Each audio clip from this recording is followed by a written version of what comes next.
Hey guys, how you doing? I hope you're doing okay. I'm going to start off by giving you an overview of this incredibly serious, heinous crime that we're going to look through.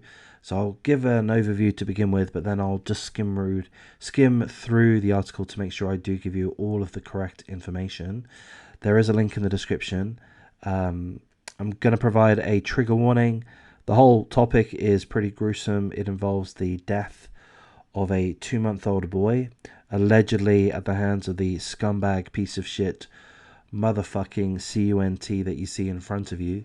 His name's Font Dupree Carrier. He's 20 years of age, allegedly already a child murderer of his own son.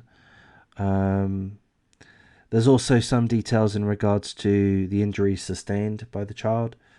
So, trigger warnings will come into play. I'll start off by giving my overview as best I can. By the way, we're going to also be just covering towards the end this guy's career criminal history. Just a few months back, or several months back, he was involved in a shooting which nearly caused the death of a girl who happened to be his girlfriend. I believe, we'll double check, but I believe no charges were laid for various reasons. There were multiple shooters, so he kind of got away with it. But this is a violent guy. He's got a criminal history, particularly with firearms. He's only 20. Again, that part boggles my mind. So, in essence, this guy has been charged with criminal homicide and endangering the welfare of a child in connection with the death of his 2-month-old son. He has been denied bail due to the nature of the charges laid against him. The incident happened on March the 10th. He was charged on March the 11th. So we're going to have a look at what happened. So this alleged scumbag, told the police that his baby suddenly stopped breathing and died whilst he was asleep. And this happened on March the 10th, 2021. It does say May there, but I believe that is a typo. I believe this occurred on March the 10th. He was living at his grandparents' house at the time. The article gives us a little bit of feedback from the grandparents, but I'm going to be skipping over that. So what the alleged scumbag says is that the baby was fine at 2 a.m. He carried on sleeping, and when he woke up just before 4 a.m., the baby was lying face down under a swing. So it was in a swing. I think the grandparents were suggesting that baby should not be in a swing, but I may be misinterpreting that. And so this scumbag says that the baby fell out of the swing. It was all a big accident. Don't know how that happened. What a mystery. And that he tried to perform CPR on the baby, and he also asked for his grandmother, to call for help. The baby was taken to the hospital where he died shortly thereafter.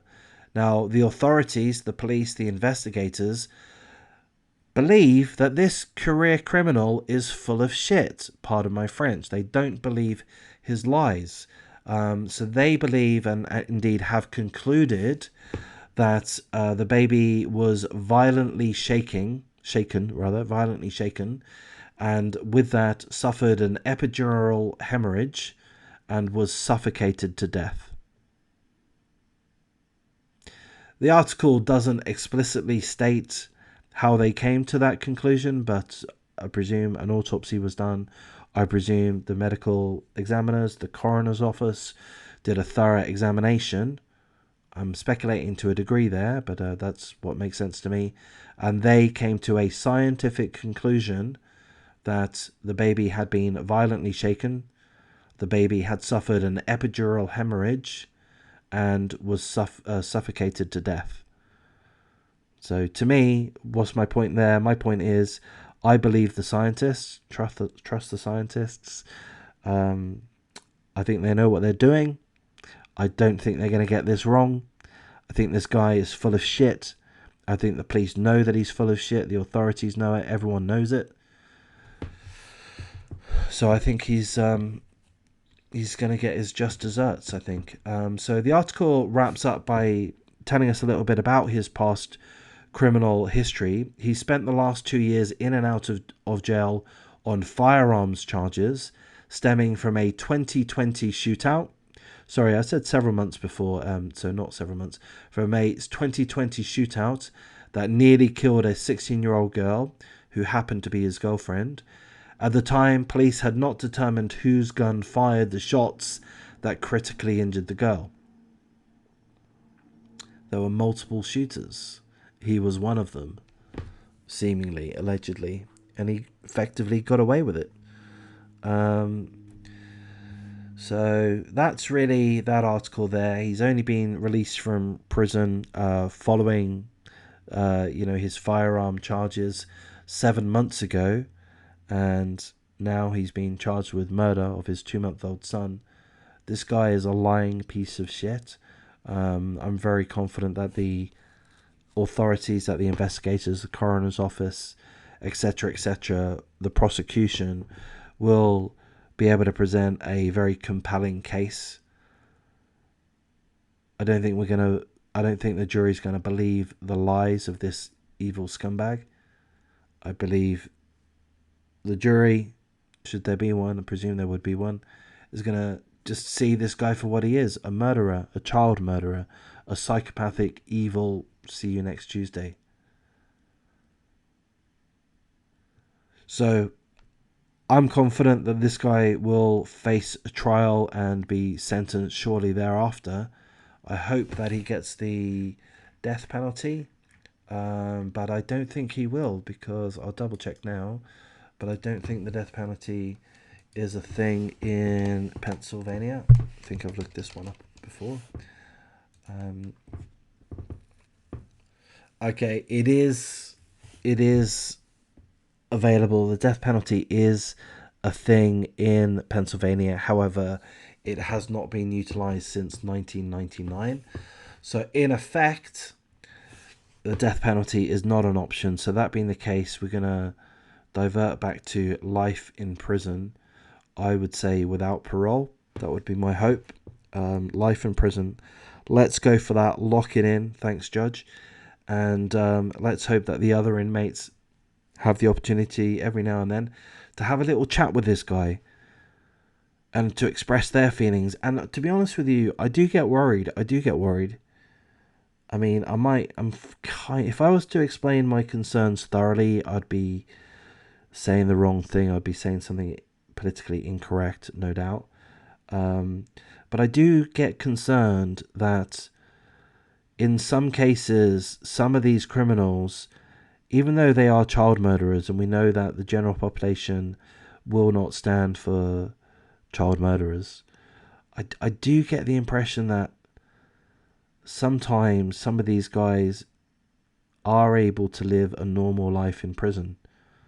They have some comrades within there, some friends, some like-minded scumbags. They get brought into the fold, and I can imagine it happening. I'll just say with the age, I'll just refer to the age. I can imagine it happening with a 20-year-old, that they'd be brought into the fold, that their errors, regardless of how heinous they are, could be overlooked. If I'm wrong, please tell me I'm wrong. If it's like a golden rule that no one in prison, in jail, in these detention facilities, no one will look favorably upon a child murderer, a child abuser, please tell me that. I hope that is the case. I just fear that it maybe in some circumstances it isn't.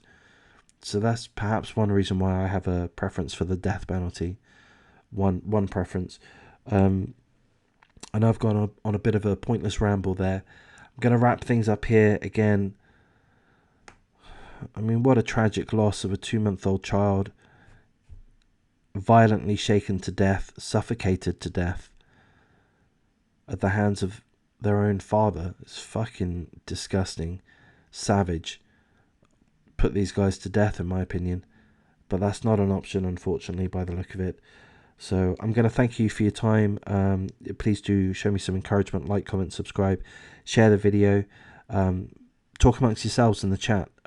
Please make some comments. Tell us how you feel about this or similar cases, and keep an eye out. I'm going to be making multiple videos, hopefully every single day, if not every single day, certainly most days, multiple videos of this kind of topic. And I really want to talk about these subjects as best we can, and you guys are a lot more knowledgeable about this stuff than me, and I really appreciate the input that you guys give, the education that you guys give. I'm going to be an expert in this field within a few months by the look of it, so I really appreciate the gaps that you guys fill in for me. But in any case, I'm going to wrap things up here. Look, guys, take care. Don't be a scumbag. How about that? Don't be a scumbag. Don't be an evil fucking prick like this piece of shit. Don't do that. And steer clear of those that are like that. Okay, so don't have anything to do with any scumbag like this. If you've got any scumbags in your life, fucking leave them, man. So I'm going to wrap things up. So keep safe, be kind, take care.